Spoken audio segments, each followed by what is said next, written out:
Do you understand the words that are coming out of my mouth? Quiet, numbskulls, I'm broadcasting. Can we get serious now? One thing that did happen during the 60s was some music of an unusual or experimental nature did get recorded and did get released. Now look at who the executives were in those companies at those times. Not hip young guys. These were cigar-chomping old guys who looked at the product that came and said, I don't know. Who knows what it is? Record it, stick it out. If it sells, all right. We were better off with those guys than we are now with the supposedly hip young executives who are making the decisions of what people should see and hear in the marketplace. Success in the music business begins with a dream, a vision. This podcast will give you, the listener, the insight and tools to turn that vision into a reality. Meet the industry professionals who work day by day behind the scenes, helping to make those dreams come true. Welcome to the business side of music. On the show with us today from Paradise Valley, Arizona, which is right smack middle of Phoenix, Arizona, Danny Zelisko is with us. If you don't know who Danny is, and for some of our overseas listeners, you might not, so let's just go through your bio real quick. Danny Zelisko, the concert promoter who takes us backstage and on stage with music's top stars, recounting his incredible 5-decade career in which he's produced over 10,000 concert events throughout the United States, is with us today. Danny, welcome to the show. Hey, good to be here. Glad to have you. You have written a book about your life and times in the music business called All Access Occupation Concert Promoter. And this is available on dzplive.com, and you can also get it on Kindle, Amazon, and Amazon Print Demand for outside U.S. borders. How did you get into the music business, first of all, and wound up being a concert promoter? Because from what I understand, you kind of had a couple of unique experiences, at least one or two. You know, when you're a kid, probably just like as an adult, as a kid, you don't know what you're doing when you're doing it. You just know if it is interesting to you, if it humors you, if it makes you laugh, whatever it is. But whatever you do as a kid, you're not doing for any specific long-term reason necessarily. You're just doing it because you're a kid. And along the way, you develop your own little personality. And in my world, my brother and I listened to the AM radio. There was these things called transistor radios, which you'll remember. And that was our version of iPhones.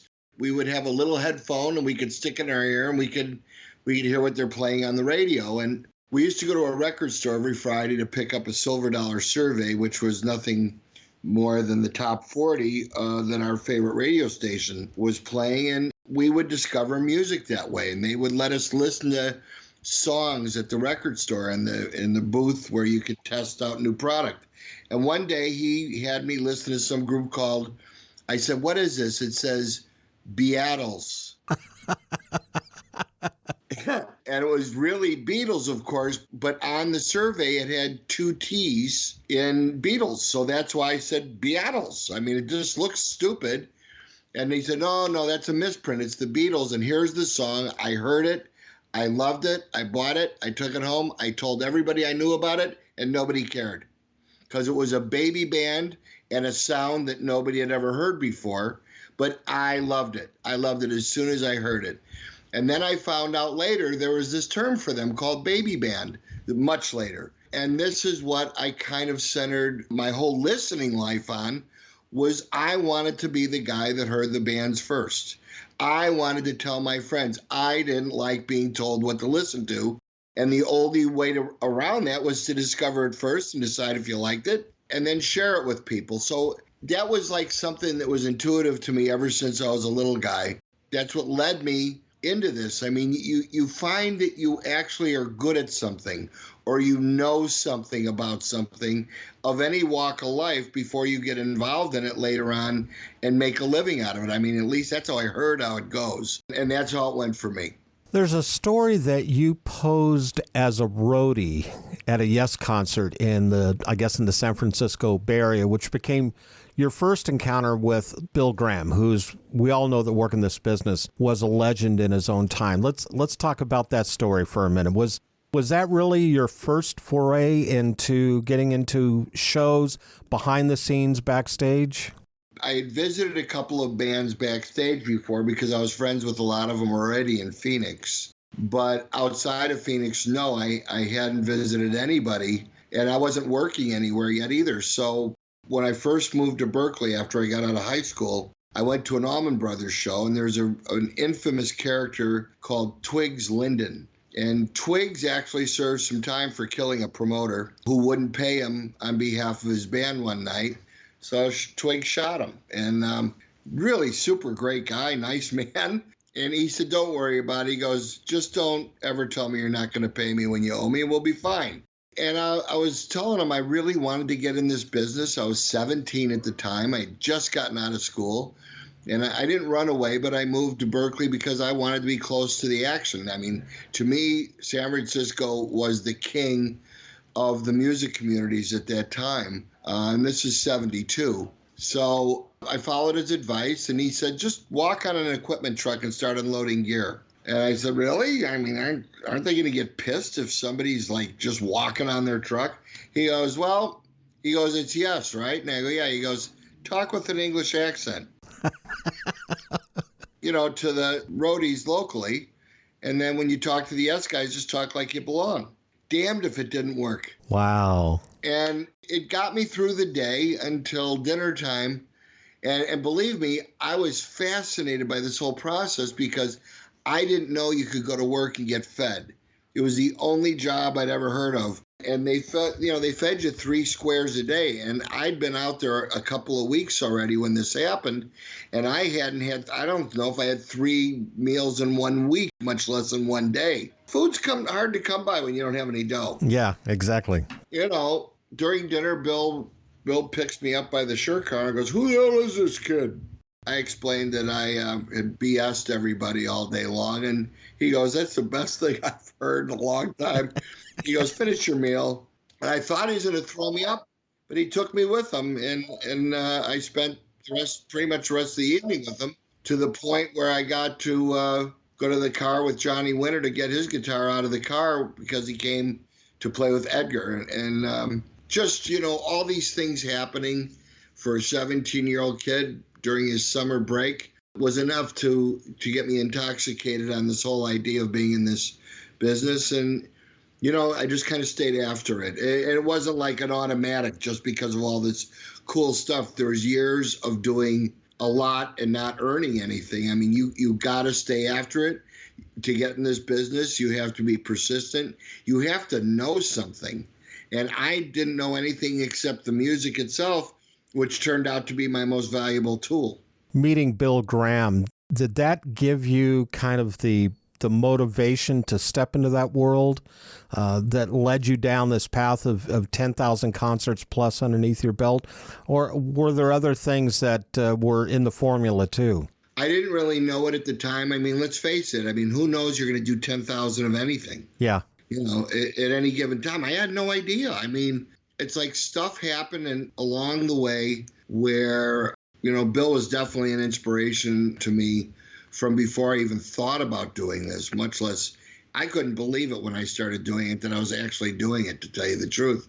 And as time went on, I didn't have time for fantasizing about what I was doing or not doing. It was time to get on with it and do what you got to do. As time was going on, I found that I was doing a good job, which was evidenced by the fact that the agents kept calling me and I kept booking more and more shows. But at the very beginning, I was kind of typecast into doing smaller shows mainly, but then I found out that I could actually get other dates in even other towns. All I had to do is raise my hand and ask. Say, hey, what about doing so-and-so, in Tucson or in Santa Fe or in Albuquerque or Las Vegas? I mean, Las Vegas, rock bands? Are you kidding me? Not in the 70s, babe. Not even in the 80s, hardly. But we started doing shows in Vegas in the 80s and literally changed the way the music business and fans alike thought about Las Vegas. It was no longer Charo. It was no longer just Frank and Dean and Sam. It was Iron Maiden. It was whoever we wanted to bring because there were people there too. But remember, back in the 80s, I mean, Vegas was specifically for gamblers, really, and older folks. I mean, those were the ones that went there. Whereas, kids didn't have money to gamble. But guess what? The world caught up with Vegas, and look at it now. I mean, it's another world compared to where it was when I got there, and I thought that was another world. Let's talk about the concert business back then compared to what it is now. You made your money differently back then than you do now. Yes or no? No. I still got to sell tickets, and I still got to pay the band. Nothing's changed. What's changed is how you promote. Social media. Honestly, I prefer it the old way, and I think a lot of fans do too. For instance, what I would do typically is I would take an ad out in the Sunday paper, or I would take out a whole bunch of ads on Friday, Monday, whatever, over a weekend, and announce we're going to go on sale next Saturday with a show. And we'd always go on sale Saturday because you physically had to go to the ticket outlet to buy your ticket before there were computers and everybody got lazy. Yeah. Right? Right. So everybody's doing everything through that thing in your hand, that phone I'm talking about. So when you had to buy a ticket for a show, you had to make plans about maybe spending overnight on a sidewalk in front of a record store. And I mean, it was a completely different thing for the fans back then. For me as the promoter in the 70s or 80s, we try to get that information out there. Remember, we didn't have social media. TV didn't care pretty much about what we were doing. So it was all radio. And we had our own radio stations. So we could call the radio and say, would you announce this show at this time? And we'll follow up with an ad schedule leading into the on sale. And let's do our best on Saturday morning. Now, I mean, you can dump a tweet out there and say, show's going on sale in 5 minutes. The difference is there's only a few bands that can have an audience that responds like that, immediately. You still got to nurture people. You still got to prepare people and let them know that such and such is coming to town, because you not only want their ticket buy, but you want them to tell their friends. And if you don't let people know, there's no way that you can get that groundswell support. The greatest type of promotion to this day is still word of mouth. I don't care what anybody says. But in the old days, it was very simple, and this is where it changed. You buy an ad in the paper, maybe the weekly, and you buy some ads on one of your favorite radio stations that listens to this music, and that's how you would let people know a show's going on sale. Now there's like a jillion things. At any given moment, people are announcing on the same places that aren't necessarily about music, but everybody can't afford to pass over anything. Pardon the pun for you Jewish friends of mine out there. And that's how to me, that's how it's different. And of course, the other thing is that the ticket prices are 10 or 20 times higher than they used to be. Well, I mean, the cost of the bands have gone up. The cost of production's gone up. Everything's gone up. I don't know if it is equal to what the ticket prices should be, No. But it's just kind of seems to be the way that we've been doing business for the last X number of years of late. Basically you have the pecking order of these bands. To some bands and some singers, it's really important where they belong in that pecking order. And then there's other ones that just want to have a good career and have a nice family, travel the world and play music. I mean, everybody's got different goals and different ideas about what should happen when for them. But the bottom line is that at this point, everybody's equal right now because nobody can really go out there and perform the way that they've been used to all their career. And I know, like me, I mean, we're all looking forward to getting back together again and all having some fun, On the show with us today, concert promoter Danny Zelisko is with us, who's also written the book, All Access Occupation Concert Promoter. Hi, everyone. This is Joe Lamont from NAMM here, CEO and practicing drummer still. And I just want to recommend highly checking out my podcast on the next episode of The Business Side of Music. You're listening to The Business Side of Music. Hi everyone, I'm Larry Butler, and I want to send you a free digital copy of my new book, The Singer-Songwriter Rulebook, 101 Ways to Help You Improve Your Chances of Success. That's right, everything you need to know to launch your career as a singer-songwriter, all based on my 40 years in the live performance arena, and believe me, I've seen it all. In my book, you'll find the 10 things you have to deal with before even thinking about becoming a singer-songwriter performer. You'll also learn about the 5 things every singer-songwriter can do this weekend to make their live show better. 5 things I can guarantee that you are not doing already. Plus, there's tips on songwriting and staging, photo and video shoots, publishing, merch, dozens of other topics. All written for people who don't particularly like to read. And again, it's free. Just go to the Business Side of Music website homepage and look for my book cover. Click on it, and a free digital copy of my book will be yours. I'm Larry Butler, and I approve of this message. When you have a Korg synth at your fingertips, the possibilities are endless. Be it digital, analog modeling, altered FM, wave sequencing, or the multi-engine synth, Korg gives you easy access to a variety of features to help you get the perfect sounds quickly. Whether you're a professional musician or just starting out, Korg truly has a synthesizer to help you express yourself. Visit Korg.com or your favorite Korg dealer to get your hands on one of their products to create new music always. Korg, the official sponsor of the Business Side of Music. You're listening to the Business Side of Music.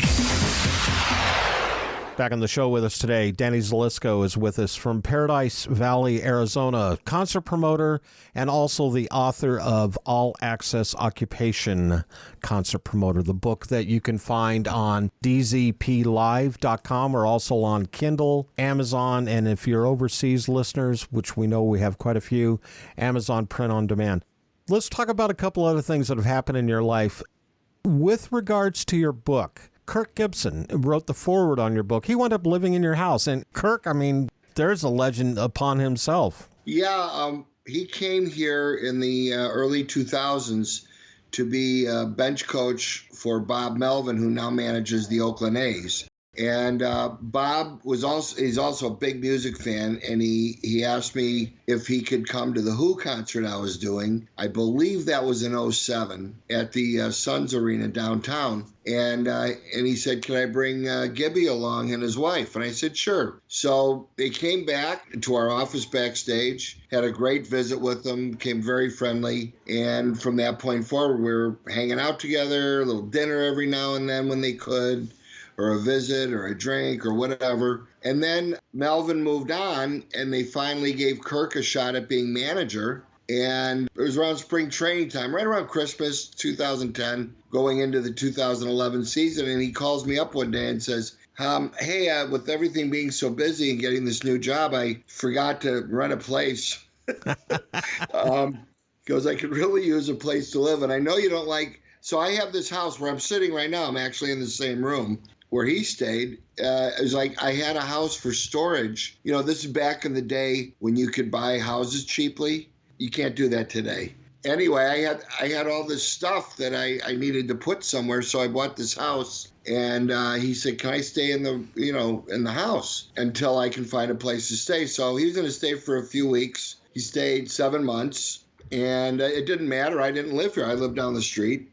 And then it was really funny along the way. So he's doing spring training. He's going into the baseball season.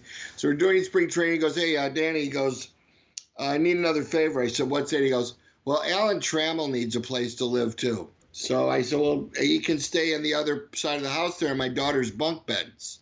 And so I had a future Hall of Famer sleeping on Danielle's bed. And Gibby was here, and just the nicest man, and a guy's guy, a really good person, and we became really good friends. And I asked him if he wouldn't mind writing something, because see, what happened was in 2011 when he moved in here, I had just left Live Nation after they were in business for their first 5 years. I had sold my company, Evening Star, in 2001 to a company called SFX, which then parlayed it into Clear Channel. And Clear Channel realized they'd been taken to the cleaners and divested themselves of all of us concert promoter scum. And then they turned it into Live Nation. So I stayed with Live Nation for one contract term, 5 years, and that was that.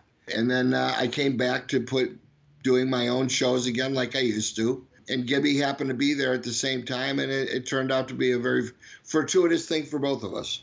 Let's talk about the first impression you made on Shep Gordon, all those people who don't know Shep Gordon. This guy managed everybody from Groucho Marx and Raquel Welch to Kenny Loggins and Alice Cooper. And so what was this impression that you made on it? It was at an Alice Cooper show, I take it. Well, out of the three guys you just mentioned, me, Alice, Shep, Alice was the only guy who was anybody knew at that point. Now people know Shep because he starred in a movie called Supermensch that Mike Myers made about him. And as a result of that, Anthony Bourdain put him on his imprint, and he wrote a book called Supermensch. I suggest everybody have that in their libraries. In 1973, I went down to Tucson. I was invited by a hitchhiker who happened to be Alice's production manager that I picked up on the side of the road. And he said, well, come on down to the show. I can get you some work. Okay, so I went down to Tucson, and I was made a security guy. But before that, when I showed up at the show during the afternoon, I somehow ended up in Alice's dressing room drinking beer all afternoon. And Shep walked in, and he's like, who the hell is this? And it was me. It was the first day of the tour. And he goes, great, I got a security guy drinking with my artists at 3 p.m. That's just terrific. So he blew us off, moved on, kept on doing whatever he was doing. And later on that night, I'm in front of the stage doing security, and Bill comes over. It was Bill Graham's show at the time, right? And Bill was straying outside of San Francisco. He's putting on the whole tour. And he comes over to me and he goes, when Alice gets his head cut off, jump over the barricade or you're going to be dead because they're going to rush the stage. And clockwork, boom. Head comes off, I was accosted. I jumped over the barricade, and they didn't have the type of barricades they have today. Before they were terrible. So we had our backs up against the stage with our legs straightened out, all the security guys, so that we didn't get the barricade to kill us and knock the stage over. So it was very weird. I mean, it was very scary. Right after that, I went backstage because I had had a little altercation with one of the fans, and we got knocked over by Shep and Bill. I'm sorry, Shep and Bill were in this big fist fight.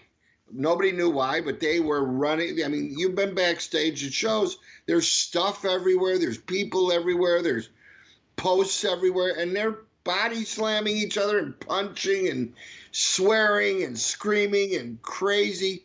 They went all the way through every dressing room. They went in one door and out the other. Was like a comedy. And each time they're bloodier and have more food on them. They destroyed the catering room. They had mustard all over them. And at the very end of it, they kind of, told each other what to do with themselves. And Shep winks at me and goes about his business. But they about killed each other. And I found out later that the reason was that Bill threw Alice's dad out of backstage for not wearing his pass. He didn't know who he was. Wow. So Shep saw him taking this old man. He wasn't that old, but he was older than Alice's typical audience member. And he took him out, and when Shep saw this, he went and got him, brought him back. He said, don't ever do that again. That's his dad. He goes, how the hell am I supposed to know? That's why we issue passes. Boom! And off they went. Shep loves that story. I love telling it for him. When he was writing his book, I said, are you gonna tell that story? And he goes, why don't I say that one for you? He goes, you tell it way better than I do. So anyway, he's, arguably, been my best friend ever since then. Perry Farrell and Lollapalooza. You had a hand in naming that festival. Well, in the early 90s, Perry's a little younger than I am. Well, maybe a lot younger than I am. In the early 90s, when I was much younger myself, I could stay up late with these guys. Okay. And I used to like to hang out with Perry after the shows because he was always wound up. He's always energized, always a very positive young man. And I enjoyed spending time with him. We would like to drink together. So after one of those shows, we were up. I don't remember which show it was, but we were at a resort. I was in his room, and we were up hanging out as we do late at night. And he was trying to name and present me with this idea he had about something bigger than a concert, but not a Woodstock, just a one-day kind of a thing. But I want it to be, like a mall. I want it to be a shopping place where people can buy cool stuff. And he had all these ideas and all these names, and none of the names worked. The last one he tried at me was Jamboree, and I said, it's kind of like a Boy Scout troop, isn't it? I mean, come on, Jamboree. It came out. Lollapalooza came out. You want a Lollapalooza of a show. We were looking for one of those old-fashioned, old-school kind of terms that would suggest hearkening to the past, if you will. And that's what we were looking to do. We're trying to figure out how to bring an old word in to explain a new sensation, which is a concert with stuff, instead of just going to a concert, which is fine to do too, and turn around and leave. So that's how that name came about. We're going to take another break, get another word in for another one of our sponsors. When we come back, we're going to have some more conversation with Danny Zelisko. Hey everyone, this is Nicole Hoagland from MCR Crowdfund. Make sure you check out our episode on the Business Side of Music podcast. You're listening to the Business Side of Music. As a musician, you have a dream, that vision of what success looks like for you. Though it's not only about the money, money is part of it. Whether you've been extremely successful or you're just striving to maintain a regular cash flow, you need a plan. Money Concepts can help you develop a customized plan to achieve the financial stability and success you want. For over 40 years, Money Concepts has been providing holistic financial planning services to individuals, families, and business owners. As an independent firm, Money Concepts and their associates are committed to always represent the best interest of the client. It's really about a committed, benevolent interest in them personally. This independence, coupled with that committed, benevolent interest, means they represent you, the client, not a product supplier. It's not about selling products, it's about helping you achieve success. To learn how this can benefit you, contact my buddy, John Adams, with Money Concepts at 737-867-9309. That's 737-867-9309. You can also email John at jadams@moneyconcepts.com. Whether you consider yourself a musician or not, music is all around us, and it affects our everyday lives. Whether it's background music influencing our shopping habits in a store, organ music adding the vibe to a baseball game, or a playlist convincing us to keep going on that last mile of a run. I'm Mindy Peterson, host of the podcast Enhance Life with Music, where we take a holistic look at music's benefits through the lens of science and medicine, entertainment, and business. You can find me and Enhance Life with Music at mpetersonmusic.com/podcast or wherever you get your audio. You're listening to the Business Side of Music. Back in the studio with us, Danny Zelisko, not only the concert promoter of tens of thousands of shows, but also the author of the book, All Access Occupation, Concert Promoter. Among many of the things that you've done and many of the stories that you have to tell, I remember I was right out of high school and I went and saw this movie called A Star is Born. Kristofferson, Barbara Streisand.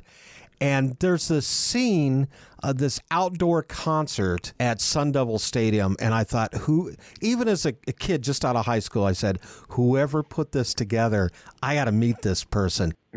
How did that come about? Well, in 76, I'd only promoted a few shows, but I was pretty well known around town already. And I'd become friends with the people at the radio station and so forth. So I guess it would have been in 74 when I first started doing shows here. Bill tried to get me to move to Denver to work in place of the promoter that was up there because he was having a problem with him. But I passed on it because he only offered me $400 a month. If it was $400 a week, I would have gone. But $400 a month just didn't cut it, not even in 1974. But I at least was on Bill Graham's radar at that point. He offered me a job, even though it wasn't enough money to live on, but that didn't matter. So he calls me up at the end of, it was sometime in the fall of 75. And by now, I'm working in a waterbed store selling waterbeds because I was 20 years old and I needed to eat and I needed a job. And the concert thing was kind of at a lull. I was definitely involved. I was definitely interested. I was definitely trying, but I definitely had to eat.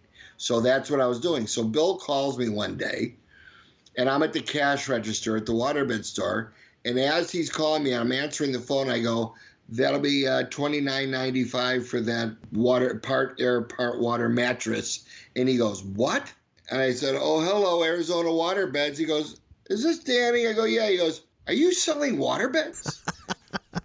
I said, you won't give me a job. He goes, funny, I'm calling with one right now. I said, let's go. So on that call, he wanted to know, he explained everything to me, which was in short, it was, he goes, we're going to do a show next spring, and it's going to be with Kristofferson and Barbra Streisand. And I said, what are you going to do with that? Where's that going to play?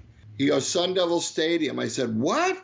He goes, let me explain. And it's for the movie Barbara's doing called A Star Is Born. I was vaguely familiar with that movie that Judy Garland had starred in, 30 years earlier, a little before my time. And they said, well, we're making a modern version of the movie. And they hired me, this is Bill talking, they hired me to put on a concert because they want to have a concert setting, a festival stadium kind of a feel. So we're going to put on this concert at the stadium there in your town in March, and that's the only place in the country where you can do it and have great weather.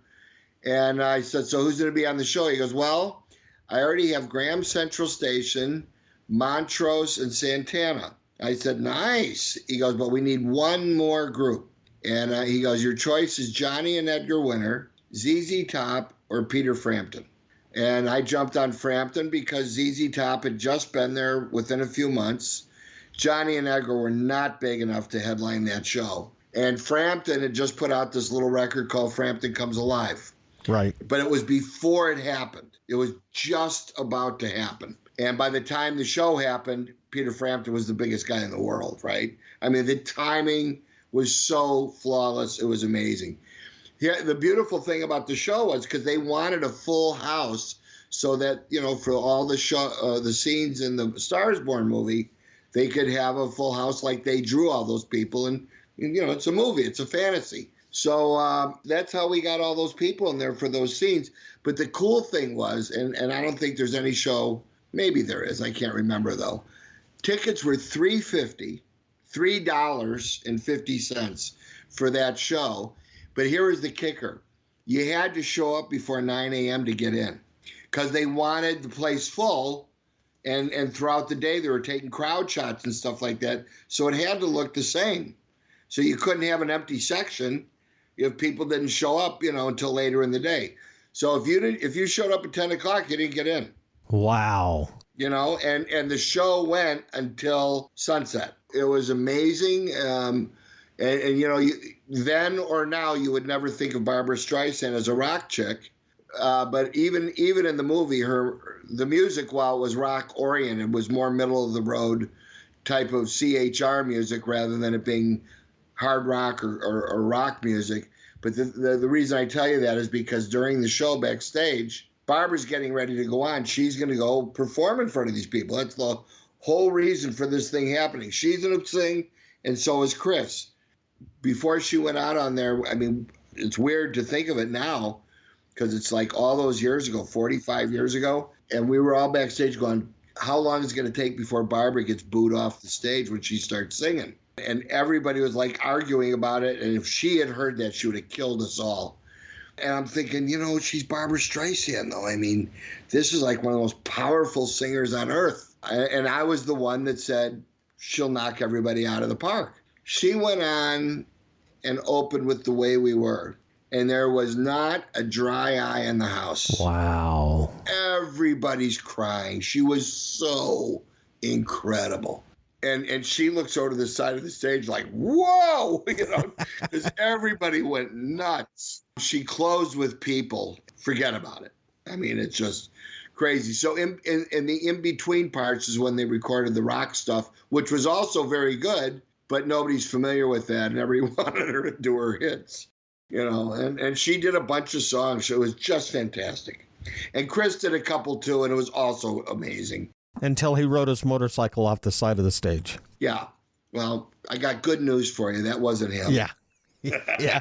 Let's hope not. But boy, that guy looked just like him. It was really weird. Mike Tyson at a show in Las Vegas that you were doing with Whitney Houston. I guess you were asked politely, maybe, to remove Mike Tyson. Well, she wasn't very polite about it, but, her message was certainly polite. She was pissed because in between the opener and her set, Tyson and his bodyguards had found their way onto the stage. It is one of those old-fashioned stages where, the stage, like the back of the stage has curtains and you can't see behind it. This is one of those stages you put it up in the back of an arena and there's stairs that go up either side to it. So you can see this from the audience. So Whitney called me back and said, Mike Tyson's on my stage. I'm about to go on, and I'm ready to go. And they're all chanting, champ, champ, champ. It's like, I'm the champ here. This is my show, not his. So she told me to go get him off the stage. And she goes, make sure everyone sees you, lead him off the stage. I want to make a point to him. So I went up there and I asked him if he'd get off, and I explained why. And he says, sure, I understand. I'm sorry. I said, it's all right, Mike. So I said, but I have to lead you off. I have to kind of grab you by the elbow here. And according to Miss Houston, that's what she wants. He goes, I understand, and I do it. After the show, she calls me back again to her room. Door opens, closes. She's like, my hero. And the door closed. I turn around, and he goes, now I got you. And Mike Tyson standing behind the door ready to annihilate me. And he comes walking towards me. I'm going, I look at her, and I go, help. But it was her fault. So I said, you got me into this. It was fun. We had a lot of fun with it. It was really very cool little thing to have happen. But I'll tell you, when I was writing this thing, I completely spaced out that had happened. And I found the picture that I put in the book with Tyson. And I remembered telling him this story not all that many years ago, but I never got to say anything about it to him because this was 90s when this happened. So a few years ago, I had Mike Epps at the Palms in Vegas, and they were there together, and he didn't know who I was. And I went up to him, and I told him the story again. He immediately remembered it. He goes, now I got you. And he's walking around backstage telling everybody about this. This guy threw me off a stage. Good guy. Very nice guy. When things open back up, and it looks like the door is slowly opening, you're going to be getting back in and doing more shows? Absolutely, but I gotta say, not to be a joy kill or anything or a buzzkill, but I still think we have a little ways to go before it's time to go out there and click in our heels and everything's done, because it ain't done. I think we got to make sure that everybody can walk in and out of halls and feel safe about it. I'm not one of these guys who's against it. In fact, I'm completely opposite. I need this. This is what I do for a living. But it's not going to do me any good to ramp up all the shows that I've been postponing for the last 12 or 13 months. It's not going to be a good idea for me to get everybody all excited about coming back and making all the plans with the bands and everything that happens as a result, only to get dashed and postponed again. So I think now is the time for a little more patience. Let's see how this all plays out. We got a lot of things in play. We got vaccinations going at a great rate, and the numbers seem to be going down, and I hope this Easter time period here doesn't, shake it up and make it go back up again. People got to realize this ain't over, and in order for it to be over, we got to choke the death out of it. We got to choke the sickness out of it. It's got to go away.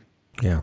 Danny Zelisko, who has written the book, All Access Occupation, Concert Promoter, which you can find on dzplive.com, along with Kindle, Amazon, and Amazon Print on Demand for our overseas listeners.